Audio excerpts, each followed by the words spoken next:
Is that Please. the start? Yep. Prayer for understanding. O Lord, make firm my steps in thy cause, and teach me thy hidden knowledge and thy treasured secrets, and raise me up to thy lofty kingdom and thy most glorious companion.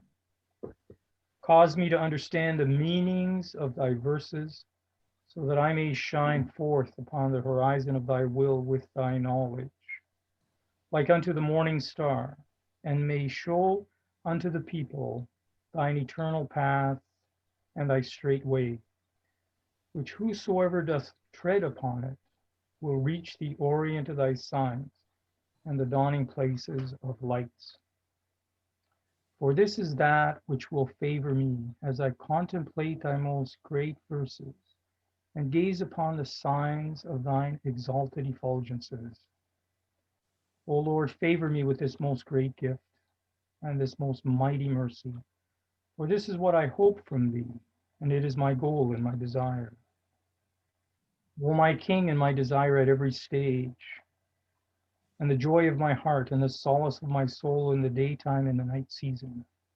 Thou art the generous, the compassionate, and the merciful.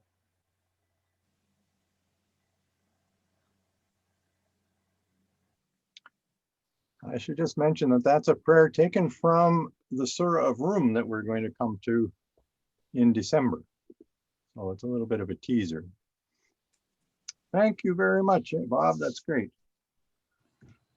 Okay, so if you've been studying the outline I sent you as closely as I have, you know that we're going to be spending quite a bit of time now with Ibn Arabi for the Islamic perspective that I think underlies the Baha'i perspective having to do with the Arc of Ascent.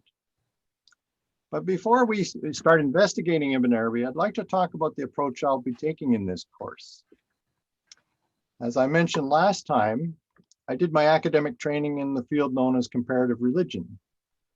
This is the branch of the study of world religions concerned with the identification of similarities and differences among the doctrines, practices, themes, and impacts of the world's religions. And I think it's fair to say that we all rely on comparison to construct our own worldviews. So I'm just going to, at random, pick people from my list to read. If you don't feel comfortable doing it, just let me know and we'll move on to somebody else, okay? So how about Danielle? What I'm going to do is bring up the readings on my screen. Hopefully I have them right here. Yes. Okay, so the first one, please.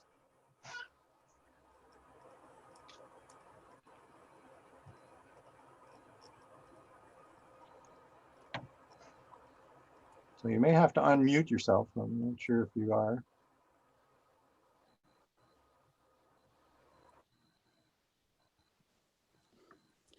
Sorry. The Okay. perception of relationships and patterns is the way individuals and cultures organize their experience of the world. It is a process without which there would be undifferentiated chaos, or at best only isolated facts. Likewise, specialized knowledge in any field advances by finding and constructing concepts and categories that give order and intelligibility to otherwise unrelated data. Comparison, among other things, is the process by which generalizations and classifications are produced and is the basis of scientific and interpretive enterprises of every kind. The very concept of religion as an academic definition of a certain area of culture is such a cross-cultural comparative category. William Payden, Comparative Religion. The Routledge Companion to the Study of Religion. Okay, thank you. So in this course, I plan to compare certain key aspects of the Baha'i faith with similar viewpoints in Islam, Hinduism, Buddhism, and modern non-religious thought. In case anyone is wondering about the validity of this type of project, I thought I would see how the Baha'i Writings view efforts to include the worldviews of non-Baha'is in our individual interpretations. In a recent conversation, Jack drew my attention to Abdu'l-Baha's use of the concept of comparative religion in the promulgation of universal peace. Here are his words to an audience in Washington, D.C. in November the 8th, 1912. I'm wondering if David Andrews is available to read this one for us. I am here. Thank you. Praise be to God. You are living in a land of freedom. You are blessed with men of learning, men who are well versed in the comparative study of religions. You realize the need of unity and know the great harm which comes from prejudice and superstition. I ask you, is not fellowship and brotherhood preferable to enmity and hatred in society and community? The answer is self-evident. Love and fellowship are absolutely needful to win the good pleasure of God, which is the goal of all human attainment. We must be united. We must love each other. We must ever praise each other. We must bestow commendation upon all people, thus removing the discord and hatred which have caused alienation among men. Otherwise, the conditions of the past will continue, praising ourselves and condemning others. Religious wars will have no end, and religious prejudice, the prime cause of this havoc and tribulation, will increase. This must be abandoned, and the way to do it is to investigate the reality which underlies all the religions. This underlying reality is the love of humanity. For God is one and humanity is one, and the only creed of the prophets is love and unity. Abdu'l-Baha, the promulgation of universal peace. Thanks, David. Mm-hmm. So Abdu'l-Baha explains the reality underlying all religions in a different way in section 14 of Some Answered Questions. Here he compares the spiritual cycles of the Sun of Truth with the cycles of the physical sun. He describes how the physical sun rises from various astrological signs on different days. One day it rises from the sign of Cancer, another from the sign of Libra, and on a third from the sign of Aquarius. In each case, the sun is still the sun. It remains a single reality in all its appearances. How about Sylvie? How are you doing today?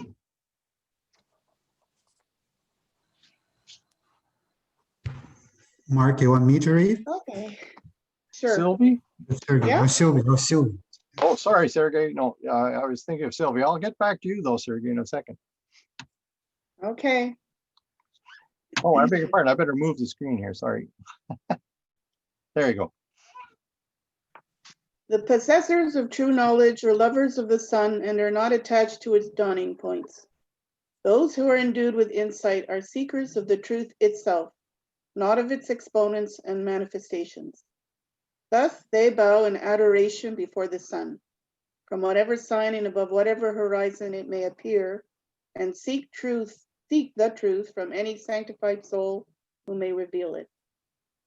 Such people inevitably discover the truth and are not veiled from the light of the sun of the divine firmament.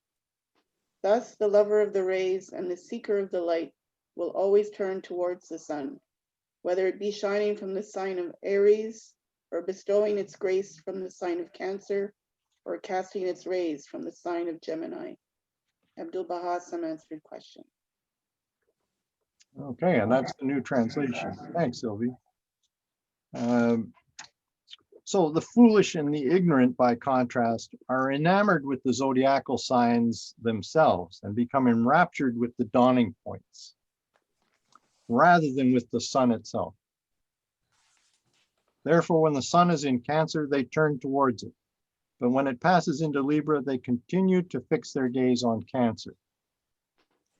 depriving themselves by their actions of the rays of the sun after it is shifted into a different astrological sign. By analogy, then, those who were enamored with Moses are veiled when the sun of truth shifts to shed its splendor from the point of Jesus. Needless to say, this limits their growth. What then is the solution to this problem? Okay, Sergey, you kind of jumped in there, all eager, so let's hear what you have to say. This is number 4, the short one.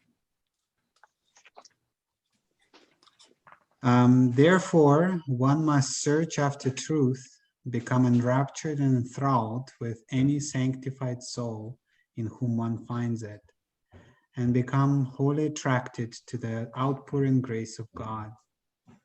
Like a moth, one must be a lover of the light, in whatever lamp it may shine. And like a nightingale, one must be enamored of the rose, in whatever bower it may bloom. Abdu'l-Baha has some answered questions. Okay, so Abdu'l-Baha advises human beings to love the light rather than the person through whom the light shines. This will prevent them from being left behind once a divine dispensation has run its course. This advice is clearly intended to refer to human receptivity to the manifestations of God. Now, how about Margaret? Are you available to read number 5? Absolutely. Good. Great. Reading 5. Were the sun to rise from the west, it would still be the sun. Indeed, from whatever point the sun may rise, it is still the sun. One must not take its appearance to be confined to a single point and regard the other points as deprived. One must not be veiled by its rising in the east and consider the west as the place of its setting and decline. One must seek after the manifold grace of God, search out the divine effulgences, and become enraptured and enthralled with any reality in which they are clearly and plainly found. Abdu'l-Baha, some answered questions. Okay. So in this passage, Abdu'l-Baha is explaining why people fail to recognize a new manifestation of God. But does this guidance apply in another way? Does it also apply to someone who has successfully made the transition to a new manifestation? In other words, does this statement mean that we who have turned to the dawning place of the Baha'i revelation must turn a blind eye to other sources of light occurring within the centuries of the Baha'i dispensation? Somebody in my family said to me once that they had the Baha'i writings and that's all they needed, which I took offense with. My feeling is one that I believe it was Shoghi Effendi who said that for every Baha'i book, you should read 10 non-Baha'i books in order to correlate the teachings to the world. You need to know what is going on in the world, do you not? Let's look at the final sentence again. One must seek after the manifold grace of God, search out the divine effulgences, and become enraptured and enthralled with any reality in which they are clearly and plainly found. So this raises another closely related question to my mind. Does the radiance of God limit itself to a single source within a specific dispensation? Is there any possibility that lesser sources might borrow their light from the primary channel of divine revelation, in our case, Baha'u'llah?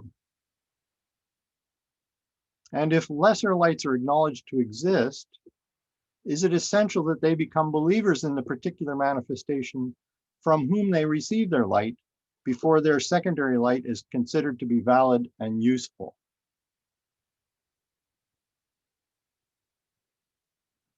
So I thought we could pause for a second and, well, not just a second, and maybe have a discussion about this. What are people thinking about that kind of line of questioning? Anybody? Should I reread the questions just to Okay, I see a few heads nodding. So, does the radiance of God limit itself to a single source within a specific dispensation? Question 1. Is there any possibility that lesser sources might borrow their light from the primary channel of divine revelation? In our case, Baha'u'llah. And if lesser lights are acknowledged to exist, is it essential that they become believers in the particular manifestation from whom they receive their light before their secondary light is considered to be valid and useful? Okay, Maury, let's hear what you think. Whoa, dark. Light is good in whatever lamp it shines, baby. Yeah. So no, it's a great point you're making, and I think it's incontrovertible that the light is reflected. I mean, it's we find the light everywhere, and we should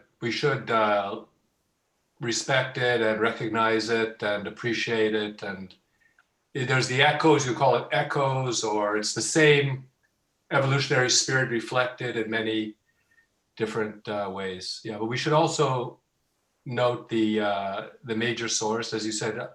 There's greater and lesser vehicles. Mark, Bill has his hand up. Yeah, and Bill was then- next. Yeah, and then Linda O'Neill, and then Okay. David Oak. Bill? Okay. So similar to what Maury was saying, I was just thinking that when someone says the light, to me, there are components to our understanding of what the light is, and one of those things is truth. And I think truth is the very core component of what the light is. And I think the truth is the truth, no matter who's conveying it or what their closeness is to the original source of that truth through a prophet of God. Mm-hmm. I think that some people who are carrying that truth into realms where it may not be well received probably ought to be held in high esteem for their courage and willingness to serve the light, essentially, even if they don't even know the source of it. That's right. Yeah. So that's, yeah. Okay, sorry. Who else? Linda O'Neill and David Oak. Okay. You're muted, Linda.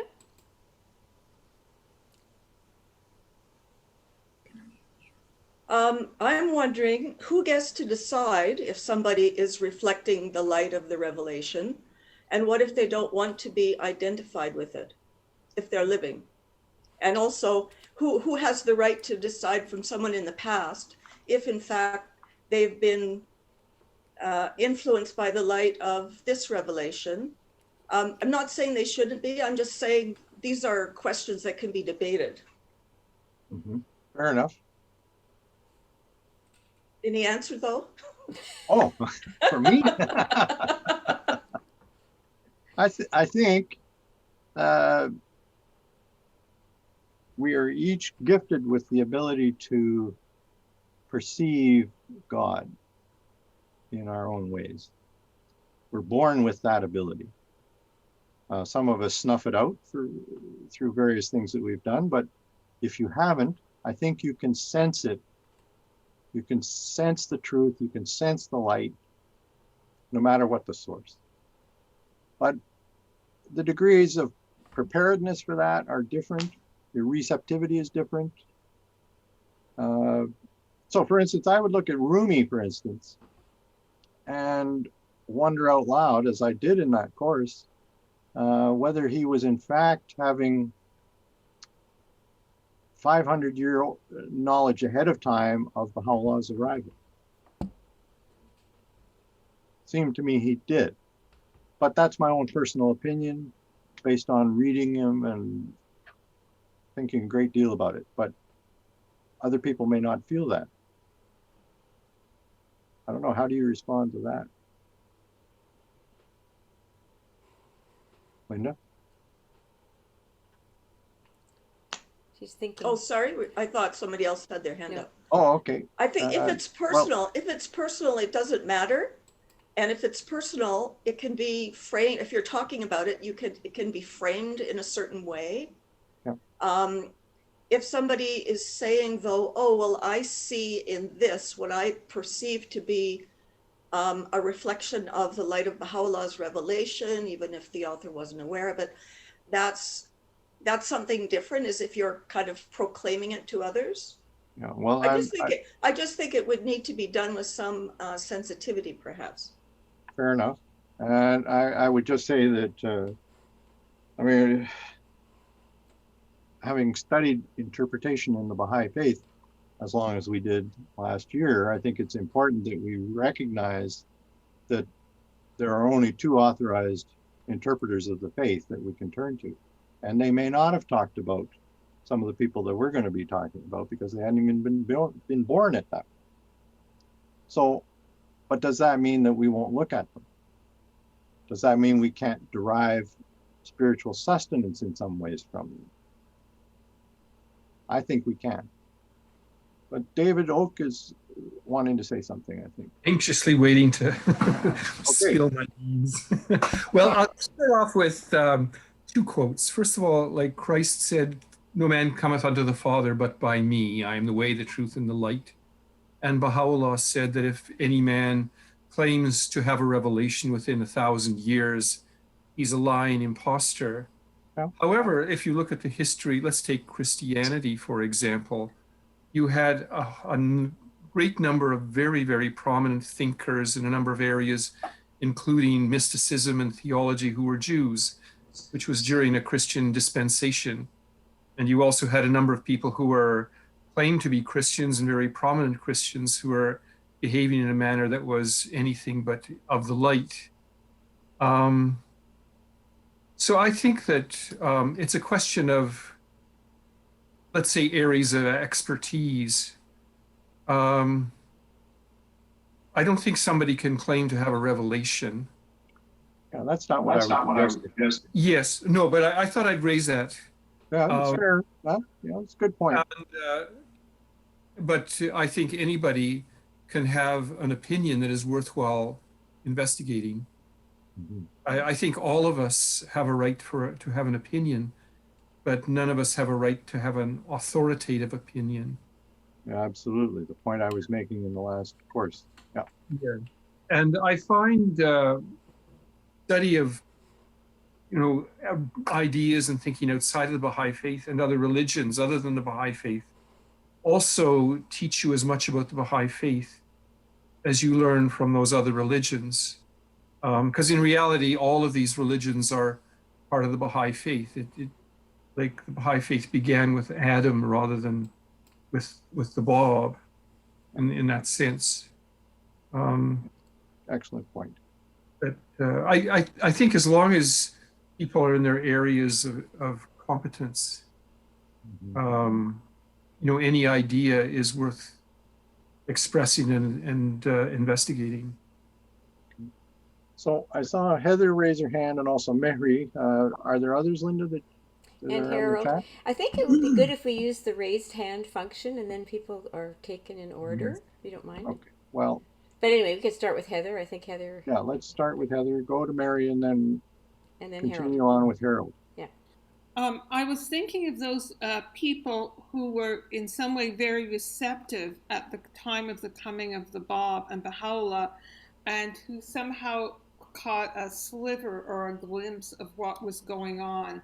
In Islam, the Shaikhi school, in the West, the people who's Miller and the people who started the Adventists, the Christian Science people, the Mormons, all these groups came up at the same time and somehow had a sliver of what was going on, of that light.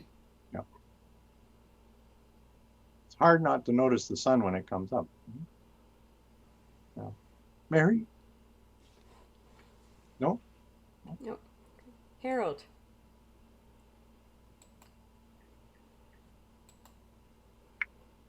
Yeah, sorry. It's hard for me not to think of the metaphor of the mirror. mirrors are big and small, mirrors are dim, some of them are covered over, and some are facing directly to the sun.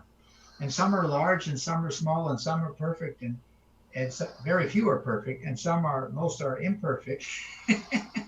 So, if every soul is like a mirror, then we can learn something from every soul. Even a mirror that's not facing toward the light might be picking up on the light indirectly through bouncing waves. So we just have to discern how much light is there. Someone was asking, how do we decide that? Well, we do the best we can. We're looking for light. We're looking for truth. We're looking for goodness. We're looking for beauty. And all those mirrors out there can cast light, so to speak, on the Baha'i revelation and help us see better the Baha'i revelation. And sometimes looking directly at the sun is not the best way to get some light. It might help to be indirect and put on sunglasses. Anyway, mirrors have really helped me sort this one out a little bit. Well, because of the nature of your response, I think we should let Linda respond to your response. Go ahead, Linda. Sorry. Well, I mean, I agree with what everyone is saying. I'm not questioning the light from all the sources. I was thinking it's one thing if we're talking about it or if we're saying, this, I wonder if this, this could have been influenced, or it seems to me that it might have been. I was thinking more of, what if you want to put it in an article? That's what I meant, that, who gets to decide? And I'm sure that, the groups that Heather mentioned would not want to be associated with the light of the faith in any way and would say, there's no way, we're independent. We're inspired by our own beliefs.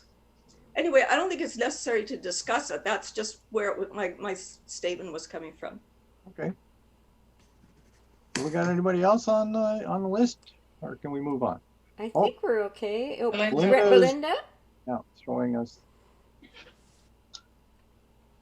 David, mute yourself. Your audio is not very good. Can you hear me? Not very. Unmute yourself. I don't think your bandwidth is very good on that machine. It's too bad.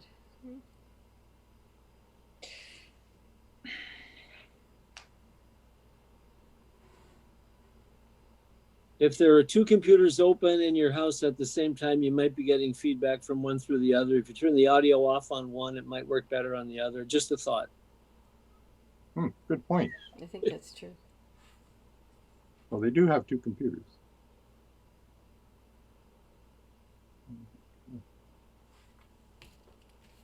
I think we're moving to David's computer by the looks of it. There she comes. All right.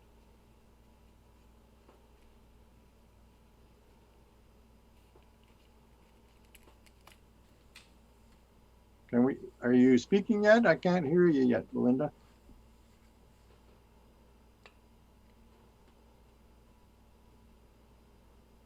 I can't tell what's happening there. Sorry.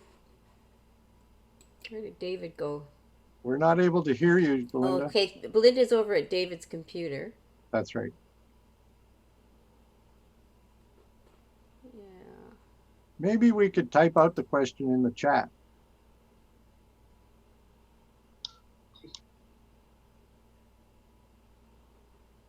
That's too bad. While we're waiting for that to get sorted out, is there anybody else that has a question?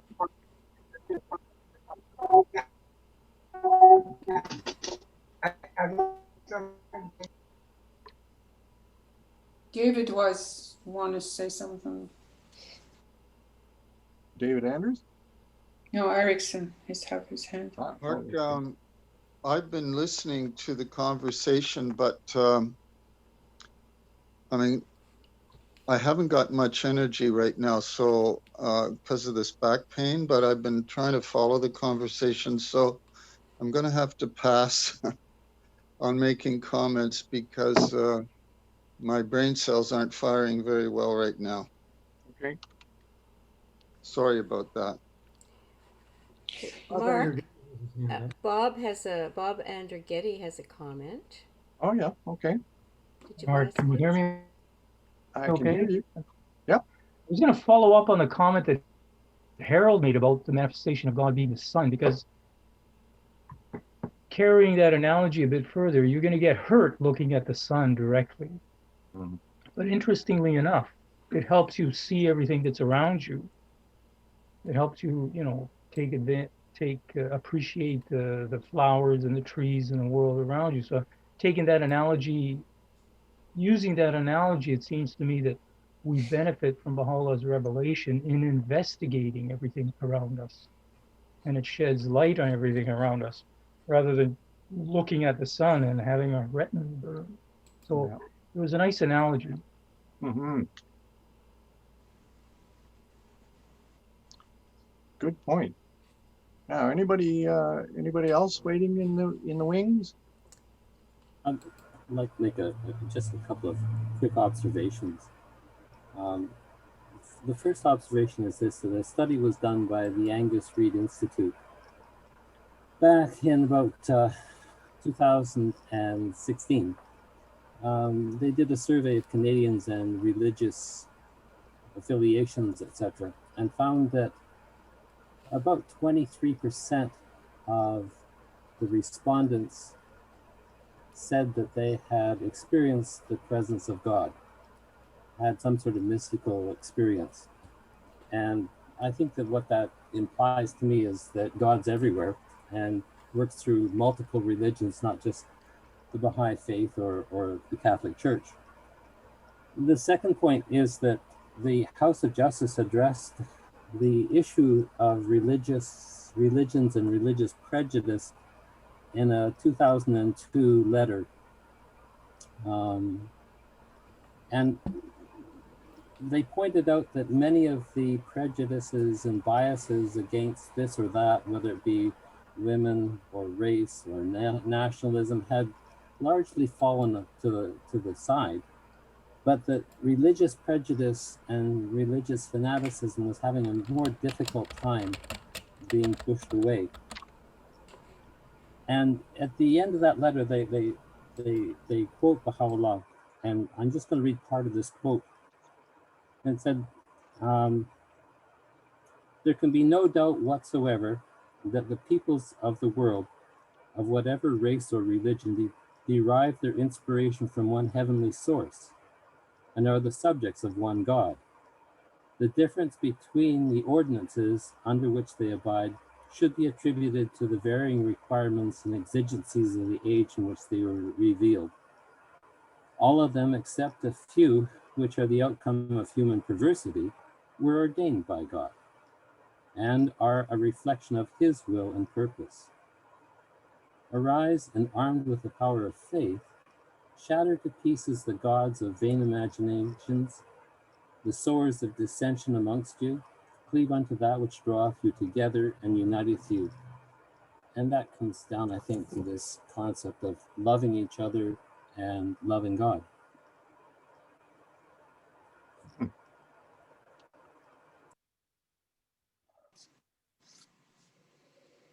I find nothing to argue with in that.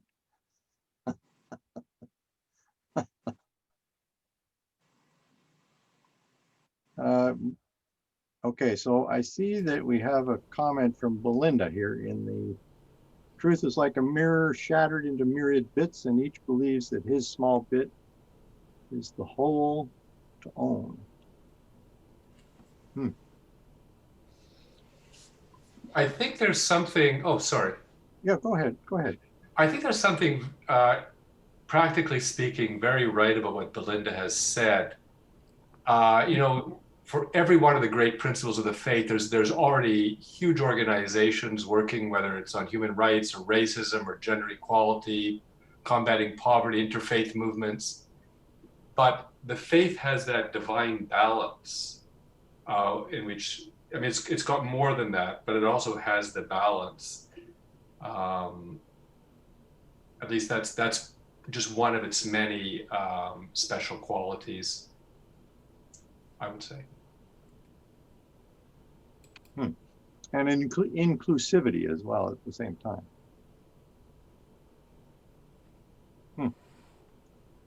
Okay, well, I didn't want this to drag on too long as a discussion. I still have tons to share with you. So why don't we set that aside and go back into mute mode. And let me just, okay, I'm going to share the screen in a minute, but I won't do it just yet. Okay, so in 2005, the Universal House of Justice wrote a 56-page letter to the leaders of all the world's religions called One Common Faith. On page 18, Baha'is are counseled to develop an in-depth understanding of religious issues in order to adequately respond to their neighbors' spiritual needs. The House acknowledges that through recent advances in communications technology, the Baha'i community has become the inheritor of humanity's entire spiritual legacy, a legacy equally available to all the Earth's peoples. Okay, so let's see who we could tap in here. How about Nina? How would you like to read our 6th item here? Just let me pull it up. There we go. A vast literature to which all religious cultures have contributed records the experiences of transcendent reported by generations of seekers. Universal House of Justice, One Common Faith. Generations of seekers. Why would we turn a blind eye to that? Just because they weren't Baha'is. Such groundbreaking access has the effect of transmuting the cumulative learning of the ages into the patrimony of the entire human family, without distinction of nation, race, or culture. That's another quote. At the same time, believers in all the major religious communities are now migrating from traditional branches of their parent faiths to sects which detach primary importance to the spiritual search and personal experiences of their members. And that probably is the source of the spiritual but not religious movement, which is gigantic in the States particularly. Now that these transcendent experiences are available to everyone, what shall we do with them? All right, let's see here. Jackie, are you on the call? I think I saw you earlier. How about number 7? Okay. If they, the Baha'is, are to respond to the need of ensuring that Baha'u'llah's message is engaged by people everywhere, Baha'is must draw on a deep understanding of the process by which humanity's spiritual life evolves. Universal House of Justice, from One Common Faith. Now that I look at it, this is almost exactly what I'm attempting to do. By looking at other faiths, trying to understand that process of spiritual evolution. Where can it take us from here? Because of Baha'u'llah's writings, we are in a privileged position. His teachings provide insights that can help us to elevate discussion of religious issues above sectarian and transient conditions. All right, I need another, let's see, who else is available? How about you, Ellen? Would you like to read number 8 for us? Through the teachings of this day star of truth, Baha'u'llah explains, every man will advance and develop until he can manifest all of the potential forces with which his inmost true self hath been endowed.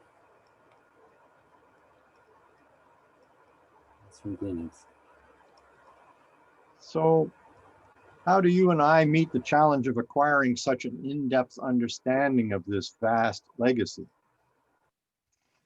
All right, let's see who else we have here. Ingrid, are you available? Yes, for number 9. Yes, please. In order to respond adequately to the spiritual needs of their neighbors, Baha'is will have to gain an in-depth understanding of the issues involved. The effort of imagination this challenge requires can be appreciated from the advice that is perhaps the most frequently and urgently reiterated admonition in the writings of their faith: to meditate, to ponder, to reflect. Okay.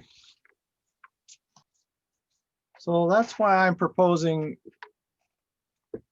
that we consciously follow the House of Justice's advice.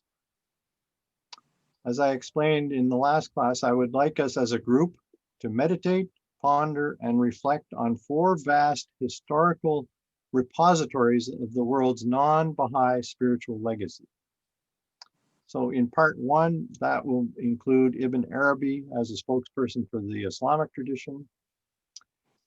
In the winter, it will be Sri Aurobindo talking about the Hindu tradition, and then Ken Wilber talking about the Buddhist tradition, and then also about contemporary thought. Our goal throughout will be to clarify and enhance our understanding of the Baha'i writings related to the nature and progress of the soul. By so doing, we will be recognizing, revering, and illuminating the shoulders on which the Baha'i community stands. In other words, the foundations erected by the revelations delivered by earlier manifestations of God. This recognition flows as a natural consequence from Baha'u'llah's description of his revelation as, quote, the changeless faith of God, eternal in the past, eternal in the future. So before we examine the 6 levels of the human soul Abdu'l-Baha describes near the end of his lengthy commentary on Surah 30 of the Quran, the Surah of Rum, I think it would be beneficial to acquaint ourselves with the most important Islamic models of reality invented to explain how the many arose from the one. Baha'u'llah and Abdu'l-Baha refer to several of these cosmological models in their writings, each of which originates in a model created by philosophers and or mystics of Islam. Okay, so. Mark, Carol has had her hand up for a bit. I don't know if you want to please interrupt go ahead, yourself. Carol. Let me stop sharing and you can be seen. Okay. I just, it's just like, because we're bonded by the spirit, you know, the ocean, you know, the ocean of love that is given out through the teachings, no matter when related to God, they come from Christianity or Baha'is, but Baha'is, they have a unity of mankind that is more related to the fundamentals of civilization, and so it's practical. But this is what I wanted to convey, is because it's so vast, you can't fathom it. Therefore, you have to surrender to the ocean. It's too vast. But in so doing, you gain the ocean. And that's the source of how your energy is rekindled every time, because it's not coming from you. I don't know if that helps. I just know that that's what comes to mind when I'm asked, you know, what does the readings and the teachings and the divine inspirations afford us? A courage for vastness.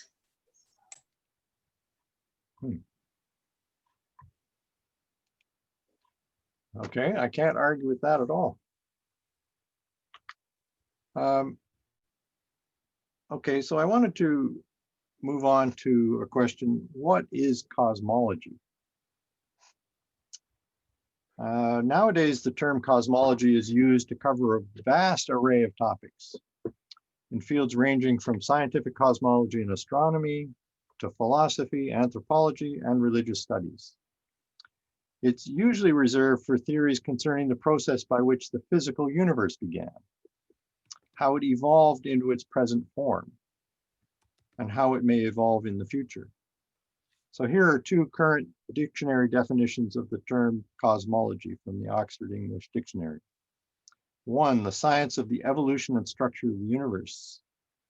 And 2, the branch of philosophy or metaphysics which deals with the universe as a whole. These definitions are fine as far as they go, but limit themselves to physical reality. As such, they are natural extensions of the scientific materialistic worldview which dominates life in 2020.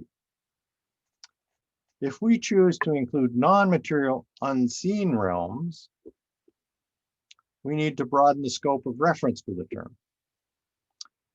So the American philosopher Ken Wilber, who I hope to introduce to you in part 2 in the winter, prefers to use the word cosmos with a K instead of a C to differentiate a more all-encompassing classification system from the limited scientific term cosmos with a C. Jennifer, I think you'd like reading this one, number 10. Let me get back to the, sorry, I got to do the screen share. I keep forgetting. Where did it go? Here it is. Here is 10. Nice short one. The cosmos contains the cosmos, or the physiosphere, the bios, the biosphere, psyche, or nous, the noosphere, and theos, the theosphere, or divine domain. Ken Wilber, A Brief History of Everything. See, not a Persian word there at all. Anyway, private joke, but so Wilber is here borrowing technical terms for a variety of spheres identified by the famous Catholic evolutionary thinker Teilhard de Chardin in his classic 1955 study, The Phenomenon of Man. According to Wilber, if we restrict ourselves to a small c version of cosmology, the results can be catastrophic. Peter, how about reading number 11 for us?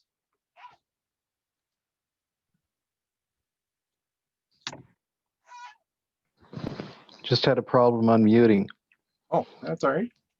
Many cosmologies have a materialistic bias and prejudice. The physical cosmos is somehow supposed to be the most real dimension, and everything else is explained with ultimate reference to this material plane. But what a brutal approach it is. It smashes the entire cosmos against the wall of reductionism, and all the domains except the physical slowly bleed to death right in front of your eyes. Is this any way to treat the cosmos with a K? Ken Wilber, A Brief History of Everything. Thank you. Yeah, we give up a lot if we reduce it to just the physical cosmos.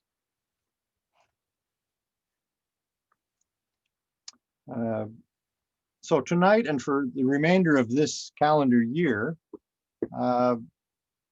we will be exploring several of the overlooked dimensions of the cosmos with a K as set out by Islam and the Baha'i writings. So now that we've addressed these preliminaries, let's step into the worldview of Ibn Arabi. But I have to look at the chat item that Linda just sent me. So Bob LeBlanc is suggesting that I'm too close to the to my camera. What I made a mistake when I was trying to improve my appearance earlier. I have a separate program that adjusts the screen, and I pulled in a little closer than I meant to, because the view on that other piece of software is different than the view here. So I apologize for you not being able to see me, but I have to stop being in Zoom in order to be able to go out and fix it and come back. I'll try and do that when we take our break, which shouldn't be too long from now. Okay, Bob? Yeah, it's not a big problem. Thanks. Okay. Yeah. Okay. Anyway, let's continue now. So the Islamic perspective of Ibn Arabi. So as I mentioned last time, I would like to explore two key themes in Ibn Arabi's writings. First of all, the world of imagination, or the imaginal realm as it's sometimes called, and two, the divine presences. They won't mean much to you at this point, but by the time I'm finished, in December, it certainly will make sense. I fully appreciate the multitude of other themes we could have examined, but these two appear to me to be the most directly related to our impending study of the worlds of God in the Baha'i faith. So let me screen share again. I've got to switch to, no, that's not it. Just a second. There it is. Okay. Sorry, we were getting a phone call that I'm hearing in the background. It's kind of distracting me. So the 12th and 13th centuries of the Common Era are widely considered to have been the golden age of Sufism. So I've extracted my notes here and put it in as a separate document, which I sent to you on Sunday. 4 distinguished spiritual guides lived within the spiritually charged 130-year period from 1145 to 1275. So you probably have heard of all of these people. Farid ad-Din Attar, who wrote the Conference of the Birds, which has 7 valleys in it, interestingly enough. Sukhrawardi Maktul, who was the founder of the Iranian school of Illuminationism, was just born 9 years after Attar and was executed 37 years later. Ibn Arabi was born 11 years after Sukhrawardi and outlived both of his predecessors, dying in 1240. And Jalaluddin Rumi was born 42 years after Ibn Arabi in 1207 and supposedly met Attar in Nishapur as a teenager, although that's been questioned. And then there were 2 other guides who were important that lived just before this period or after. Ibn Sina died 100 years before Attar was born. And Mullah Sadra, who died in 1640, is arguably the single most important and influential philosopher in the Muslim world in the last 4 centuries. And he was born 300 years after the death of Rumi. Okay. So let me go back here. I mentioned this golden age to provide the broader context within which Ibn Arabi lived. Personally, I find it fascinating to reflect on this tightly interwoven nexus of spiritual power. Why do you suppose such concentrated floods of divine inspiration were unleashed by God upon the Islamic world during such a brief historical period? Was this to somehow compensate for the devastation being suffered by Islam during those same years through the ruinous aggressions of the Crusaders in the Middle East and Spain and the Mongols in Central Asia and the Middle East? We can only hazard a guess at this point. So without going down that particular road, let's turn our attention to the 3rd of the spiritual giants in this list. And with that, let's take a break so that we can cut this video in half. And I'm going to see if I can fix my my face. It's a little too close.